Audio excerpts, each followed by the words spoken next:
All right, everybody, you win. I'll finally talk about Friday the 13th on this channel. Let's get into it.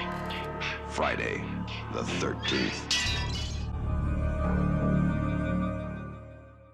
Hey everybody, welcome back to the channel. I'm Chris. Thanks for stopping by and watching my review for Friday the 13th. Okay, so we're finally going to be discussing one of the biggest franchises for horror, which I have avoided most of these franchises as a whole. Now, I have covered them in the capacity that if they have new entries, I will cover them. Just like if there is a Friday the 13th like TV series or new movie, I will cover that, just like I've done with The Exorcist, just like I've done with Halloween. So I will cover them if there are new entries in the franchises. But I have been reluctant to go back and discuss the original films or their franchises because most of the time they have been talked to death, or people just like to argue with you because you're not that specific type of fan, especially Halloween, which is my favorite. I have avoided that with a 40-foot pole. I'm like the Grinch because I don't want to deal with people. I don't want to deal with most of those people. So we'll see. Friday the 13th is far more campier, and I don't know that you can just be like, oh, I hold this on a pedestal. This is the greatest movie ever made. You cannot do that. Even this original film is not amazing. Let's get into this film. Let's talk about it. I do have a few editions of this film. So being a physical media fan, I will show them to you real quick in case you haven't seen some of these. I'm sure you have. So I do have the Steelbook that they released a couple years ago, which is cool. And this actually recently came out. I'll put it on the screen. I did not buy it because I'm not double dipping for just a slipcover, but they did do this version in a 4K. So you get the 4K version and you get a little slipcover that has an eye on it and Camp Crystal Lake. So that is recently just came out, I think on the 10th. So you can get that if you don't have the 4K. Then I also have the Mondo version of the original one. This is just a Blu-ray. A very different type of cover to what they normally do. Obviously all orange, but I do love this version. I love the Mondo Steelbooks. I also have the Pet Sematary one and a couple of the other ones. And then I also have the 4K. And then of course I have the big Friday the 13th box set.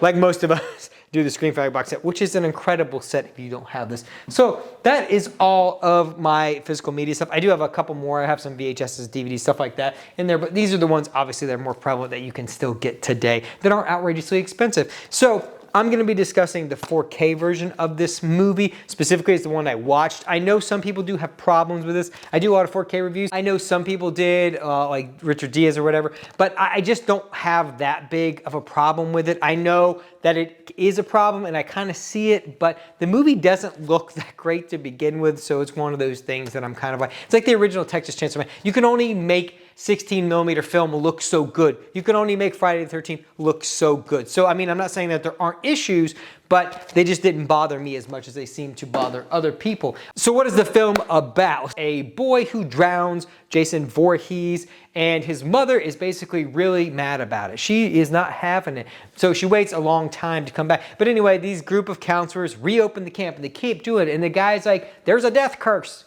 There's a death curse on this place, Camp Blood, you know? And so basically these camp counselors are doing their thing. They're having sex. They're not paying attention to anybody and they get viciously killed. That is this movie in a nutshell. And basically Pamela Voorhees is very upset that her son drowned, and so she's gonna take it out on these sex-addled camp counselors, and she does in very boring ways. Now I know the great Tom Savini is the one who did these effects, and they do look good. He also came back for the final chapter, and we know how that went. But overall, I do really like the effects. The only thing that is not great about this movie is it's a lot of like point of view shots because they don't want you to know that it's Pamela Voorhees the whole time. And so it's a lot of just stabbing. It's a lot of stabbing. It's a lot of people walking around, which is what this franchise is in a nutshell. It's just a bunch of people looking for their friends. Steve, Ben, Sarah, stab. Ben, stab. That's what it is, you know? Especially when you get to the fifth one and there's a Michael Jackson clone in a shitter. This franchise is fun, but this first movie for me, honestly, is probably my least favorite of them. I mean, it's very good. Don't get me wrong. I love the original movie, but it's one of those films that once you kind of know the gist of the film and once you know the twist of the movie, it's not as rewatchable because it very much is the beginning. It's not a Halloween in these aspects. They're very different. As Halloween, I still think holds up in rewatchability because there is no twist to this. There is no like, oh, Michael Myers is actually this person. So this kind of loses its luster where I want to see more of what Jason's going to do later on, no matter who is under the mask, actually. It is one of those things that I just want to see him kill. Once Pamela Voorhees is gone, it's more interesting her being dead than her being alive. So like I said, the first movie, while I love it, it is very boring. And normally people are like, oh no, these movies are boring. No, that's called build-up. This movie's boring.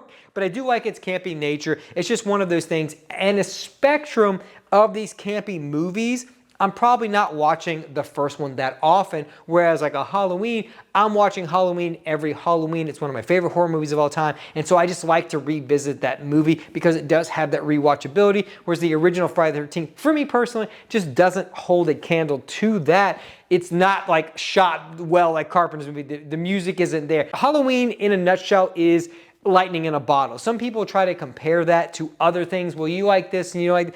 Halloween cannot really be compared to a lot of other things, just like the original Nightmare on Elm Street. Those were lightning in a bottles with very talented directors on shoestring budgets, being very creative, and we haven't replicated anything since then. Whereas Friday the 13th was purely made to capitalize on Halloween and on slashers, and they wanted to show tits, they wanted to have stabbings, they wanted to have gore, and they just wanted to make money, and that's what the Friday the 13th is and still is today, until we get to like, you know, the remake, which, you know, spoiler, I fucking really like the remake. I'm gonna say it now, I really actually like the remake. Is it a good movie? No.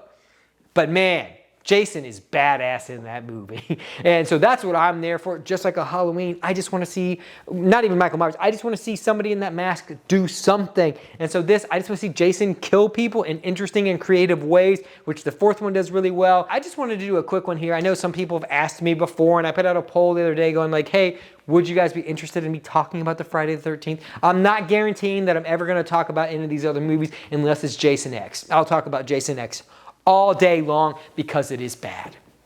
And sometimes I want to talk about mad movies. So if you want to see me talk about Jason X, I will gladly talk about that one day. But that's pretty much all I've got. Let me know down below, what is your favorite Friday the 13th movie? What are your thoughts on the original movie? Is it like S tier for you? Do you not watch it that often? That's what I want to know. It's Friday the 13th today, so we don't get that often. So, you know, The Exorcist got pushed. Thank God. I don't have to waste my Friday the 13th watching The Exorcist Believer. I'll link that review up below so you can check that out. But let's all have a great Friday the 13th. Go watch something fun. Watch Friday the 13th. Watch whatever you want. But let me know down below what your thoughts are here. If you've got any other movies you think I should review that are weird or obscure, or maybe just big franchise that you guys really want to hear from me about, I'll be glad to dip my toe in now.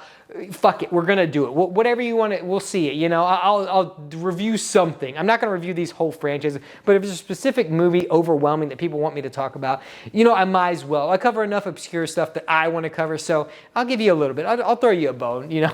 But that's all I've got. Like I said, happy Friday the 13th. I'm going to link some videos for you at the end, as always. If you like what we do here, consider becoming part of the collective here and joining on the fun with us reviewing stuff on the whim. But that's all I've got. Thanks for stopping by, and I'll talk to you guys in my next review.